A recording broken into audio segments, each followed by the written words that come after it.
ভোজ্য তেলের বাজার নিয়ে আর কোনো অনিশ্চয়তা নেই। সরকার এখন দৃঢ়ভাবে নিয়ন্ত্রণে রেখেছে পুরো পরিস্থিতি। কৃত্রিম সংকট সৃষ্টি করে সাধারণ মানুষের ভোগান্তি বাড়ানোর যে পুরনো চক্র, তাদের বিরুদ্ধে ঘোষণা করা হয়েছে জিরো টলারেন্স। প্রশাসনের নিয়মিত অভিযান আর কঠোর নজরদারির কারণে মজুতদার ও অসাধু ব্যবসায়ীরা এখন আর আগের মতো সুযোগ পাচ্ছে না। সরকার ইতোমধ্যেই নিশ্চিত করেছে পর্যাপ্ত আমদানি, যাতে সরবরাহে কোনো ঘাটতি না থাকে।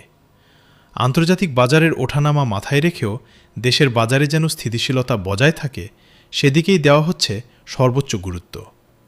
মিলগেট থেকে শুরু করে পাইকারি ও খুচরা বাজার, পুরো সরবরাহ চেইনকে সচল রাখা হয়েছে সুপরিকল্পিত ব্যবস্থাপনার মাধ্যমে। একই সঙ্গে মাঠ প্রশাসন সক্রিয় রয়েছে প্রতিটি স্তরে। ভ্রাম্যমাণ আদালতের অভিযান চলছে নিয়মিত, গুদাম ও বাজারে চলছে নজরদারি। কোথাও কৃত্রিম সংকট তৈরির চেষ্টা হলেই তাৎক্ষণিক ব্যবস্থা নেওয়া হচ্ছে।